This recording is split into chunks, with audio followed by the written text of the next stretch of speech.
Hello, in this video I want to discuss Benny Hinn. Benny Hinn, we all know he raised millions of pounds, millions, conning people, telling them that he had powers, supernatural powers to heal people.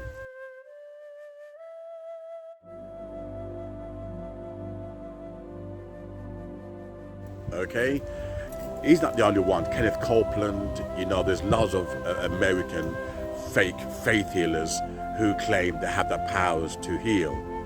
And of course, you have to pay them thousands. If the more money you give them, the more chances that God will heal you.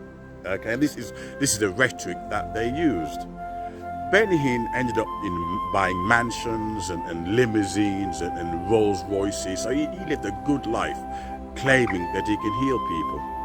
However, suddenly this guy woke up one morning and said that he realized he could no longer exploit the poor.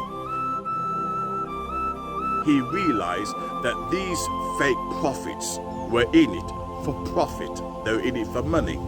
And they were abusing the truth. Now, if this guy was really speaking from the heart, that he ripped off poor people, what does the Bible say?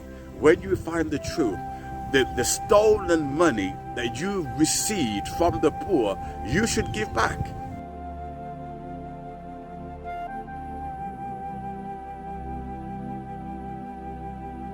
Now, I want to ask Benny Hinn, is he going to give back 3/4 of his wealth to all the sick people, the dying children that he ripped off? I remember watching this program exposing Benny Hinn. This sick child was told that if he gave Benny Hinn some money, the parents, if they gave Benny Hinn some money, then that child would be healed. That child died. And a lot of his, and I'm going to call it properly, victims, a lot of his victims actually ended up dying. But sadly, his followers, they don't seem to look at the background or even follow up to these fake faith healers. And the reason being, they're still dizzy by the beautiful music that's being used to manipulate their emotions. One guy, I think it's an Asian guy who was a Christian, even though his child died after attending one of Benny Hinn's meetings, this guy even said maybe it was God's will, after forking out his family's savings and giving it to this fake faith healer, saying maybe it was God's will. No one dare question or even challenge these fake anointed fake faith healers. And it gets me angry, because you see them all on the God channel, you see them all everywhere, just having this, what did you call it, PDQ machines. Give me your money. If you give me this, you're going to be healed. Touch the screen right now. And they fall for it. And you wonder, don't people read and research? And that's the problem. And these people know that the human mind is so easily manipulated. That's all you have to do. Have a book that they believe in. Once you believe in something, politicians use that same principle. You hold something that people believe in. Once you have that person believe in something, you can manipulate it because your emotions are involved. Now, when your emotions are involved, you're not thinking rationally. A lot of politicians and preachers are aware of this, and that's the reason why the masses are so easily manipulated. You have something in your hands that you believe in wholeheartedly, your mind, body and spirit, and then the wolf comes along and they can manipulate it. Why? Because you refuse to think. You refuse to join the dots together.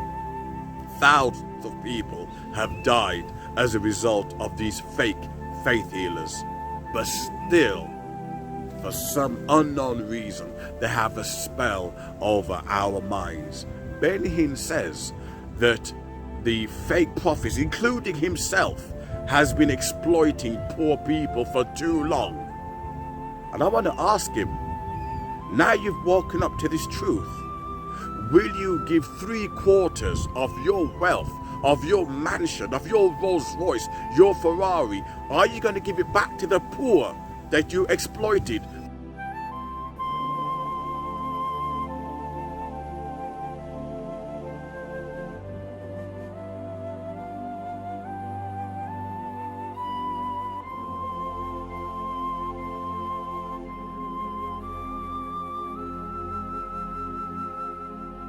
For so many years, claiming that God told you this and God told you that.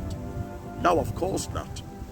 This guy, he made his money, he's now fat, his bank account is heavy, and he thinks, well, now is retirement time for me, I'm going to retire. He now has his on Zoom, he's going to teach people how to pastor, in other words, how to call people. He's going to pass his tricks down to other people. So he's still making money. But I believe the only reason why he came out was because his nephew exposed him. That's the only reason why Benny Hinn decided that he's now going to tell the truth. Only because his own nephew, who used to work for him, decided to expose his uncle. Sadly, there's a book I was reading. There's a sucker born every minute. There's a sucker born every minute. The politicians know this, and the pastors know this. And that's the reason why people are so easily manipulated, because we want to be deceived. And as long as there's people out there who want to be deceived, people like Benny Hinn, Creflo, Joyce Myers, Peter Popoff, they will continue to exploit the masses because they can do it. I don't believe this guy is really, sad or repenting of what he's done. It's only because his nephew exposed him. He's now super rich. Right? The guy owns private jets. Give back the money to the poor. Open a soup kitchen and, pull your resources into some education if you're really sorry for what you've done. But then they're not going to do that. And sadly, there are people who will continue to support their fake ministries. It doesn't matter how many videos you make. As the book says, there's a sucker born every minute. You think of that, every minute there's a sucker born. It's very sad.